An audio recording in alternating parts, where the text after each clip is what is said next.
Mending gue tidur aja di kabin.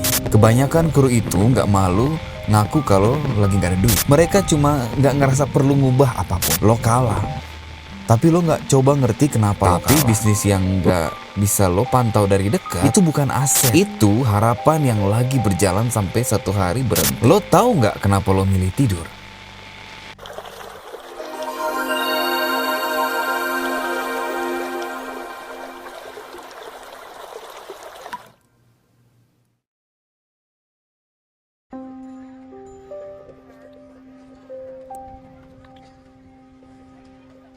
Ada kalimat yang gue denger berkali-kali di kapal. Dari berbagai orang, berbagai departemen, berbagai level. Dan kalimatnya sederhana banget. Mending gue tidur aja di kabin. Pas mau diajak keluar di port day. Pas teman-teman ngumpulin duit buat makan bareng. Pas ada yang nanya mau ikut atau enggak. Mending gue tidur aja di kabin. Dan gue perhatiin, orang yang bilang gitu biasanya nggak kelihatan sedih, nggak kelihatan malu, nggak kelihatan stres. Mereka bilangnya santuy, kadang sambil senyum, kadang sambil beneran balik ke kabin dan tidur. Dan justru itu yang bikin gue mikir lama. Karena kalimat itu kedengarannya kayak pilihan, kayak keputusan yang sadar. Padahal seringkali itu bukan pilihan. Itu pasrah yang udah dikemas jadi kebiasaan.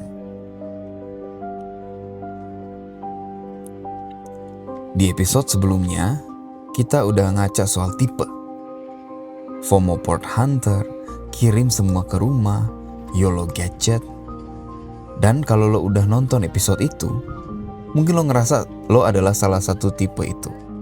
Atau mungkin lo campurannya. Tapi ada satu hal yang gue perhatiin dari orang-orang sekitar gue. Kebanyakan kru itu gak malu ngaku kalau lagi gak ada duit. Mereka cuma gak ngerasa perlu ngubah apapun. Dan itu beda. Bedanya penting banget. Orang yang malu setidaknya masih ada gesekan di dalam. Masih ada sesuatu yang bikin gak nyaman. Masih ada tekanan kecil yang ngedorong. Tapi orang yang udah damai sama kondisinya, yang udah normalize pola yang sebenarnya bermasalah, gak ada yang mendorong mereka buat gerak. Dan diam itu yang paling mahal harganya.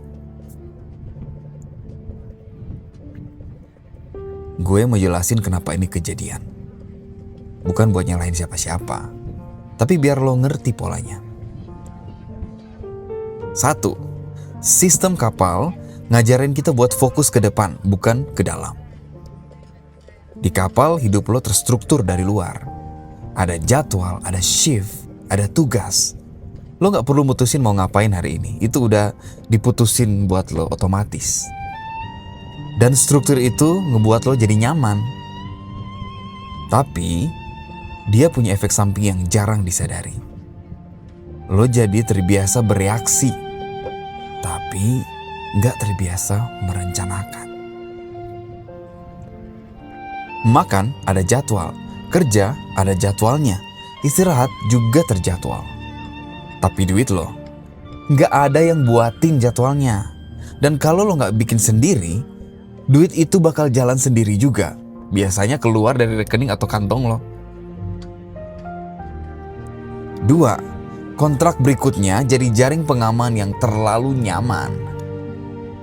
Ini yang paling banyak gue dengar dari kru yang masih di level entry atau level bawah. Tenang, nanti naik kapal lagi. Dapat duit lagi kok. Kontrak berikutnya baru gue mau fokus nabung deh. Dan logikanya masuk akal dalam jangka pendek. Selama kontrak berikutnya masih ada dan pasti, selama badan masih kuat, selama semua oke, logika itu kelihatan benar. Tapi coba pikir sebentar. Lo lagi main game, lo kalah, tapi lo gak coba ngerti kenapa lo kalah. Lo cuma restart aja lagi. dan berharap kali ini hasilnya bakal beda. Kontrak berikutnya itu bukan reset kayak di game. Kalau polanya sama, hasilnya juga sama aja. Ketiga, pengeluaran kecil itu gak kerasa sampai semuanya dijumlahin. Ini yang paling licik. Lo gak ngerasa bokeh karena satu keputusan gede. Lo ngerasa bocor karena ratusan keputusan kecil yang masing-masing kelihatan gak masalah ya.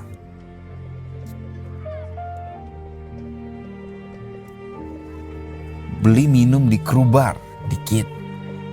Wifi beli sendiri karena kapal sinyalnya lelet, dikit. Belanja online pas bosan di kabin, dikit. Makan enak di port sesekali, dikit. Tapi dikit-dikit itu kalau dijumlahin satu kontrak, lumayan juga banyaknya. Dan karena gak ada yang kerasa gede, gak ada yang kerasa salah. Jadi gak ada yang perlu dibenerin.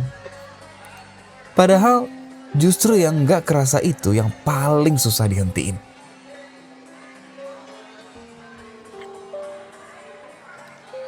Gue mau ngasih lo 2 gambaran. Gambaran pertama, kru yang masih di rating bawah atau entry level. Energinya gede, pengen cepat naik level. Tiap port pengen keluar, pengen lihat dunia. Dan itu bagus, good, itu semangat yang gede, yang benar. Tapi di balik itu, ada satu kalimat yang pelan-pelan jadi racun. Nanti naik kapal lagi, gue bakal dapat duit lagi. Jadi tiap abis gak ada yang dipelajarin. Tiap kontrak selesai, polanya sama. Tiap kali dipromot, naik posisi, cara ngatur duitnya juga gak dinaikin levelnya. Yang artinya, begitu banyak dapat duit, yang lewat juga banyak dengan kecepatan yang sama. Gambaran kedua, yang udah di level atas atau di level manager supervisor. Bangga cerita punya bisnis di rumah. Dan mungkin memang ada. Tapi kalau dikulik lebih dalam, yang jalanin bisnis itu bukan dia. Mungkin orang tua, mungkin saudara, mungkin tetangga atau teman lama. Dia cuma modalin duit dari kapal dan berharap ada hasil bulanan yang masuk dari jauh. Riset cuma di permukaan doang. Proyeksi optimis tanpa dasar. Kontrol operasional gak ada. Dan selama transferan masuk, semuanya bakal kelihatan oke. Tapi bisnis yang gak bisa lo pantau dari dekat, itu bukan aset. Itu harapan yang lagi berjalan sampai satu hari berhenti.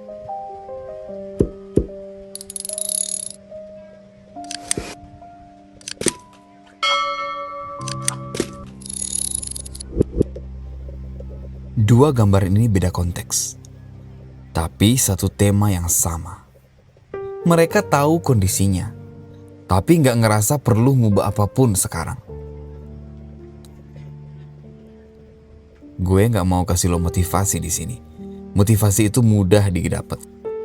YouTube banyak, dari Instagram juga banyak, scroll TikTok banyak juga. Lo bisa nonton video motivasi jam 11 malam, ngerasa semangat, tidur dengan resolusi gede, dan besoknya balik ke pola yang sama. Yang lo butuh bukan semangat. Yang lo butuh adalah satu momen jujur dengan angka lo sendiri. Gue cerita satu hal yang gue lakuin dulu waktu gue mulai serius soal ini. Gue nyatet semua pengeluaran gue. Semuanya. Yang rutin, gak rutin, yang sesekali tapi sering. Bukan buat langsung dibenerin, bukan buat langsung dipotong, tapi buat dilihat. Dan waktu gue lihat angkanya, gue kaget sendiri. Bukan karena ada satu pengeluaran yang gila-gilaan, tapi karena banyak pengeluaran kecil yang gue pikir gak masalah. Ternyata kalau dijumlahin, lumayan gede ya. Masalah lo mungkin bukan gajinya kurang. Mungkin lo belum pernah beneran lihat kemana duit lo pergi. Gue gak minta lo langsung bikin budget yang sempurna. Gue gak minta lo langsung potong semua pengeluaran lo.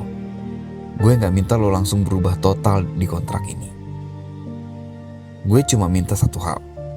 Minggu ini, ada 7 hari, catat semua yang lo keluarin. Semuanya. Mulai dari beli minuman, ngopi-ngopi, wifi, jajan di port, online shopping, transfer ke rumah, apapun itu. Gak usah langsung dianalisa, gak usah langsung dicari solusinya. Cukup catat dulu. Karena dari situ, lo mulai punya sesuatu yang selama ini lo gak punya. Data tentang diri lo sendiri. Dan dari data itu, lo baru bisa mulai nanya pertanyaan yang benar. Bulan ini gue habisin buat apa aja ya? Yang mana yang beneran gue butuh? Dan yang mana yang sebenarnya bisa dikurangin? Itu titik startnya.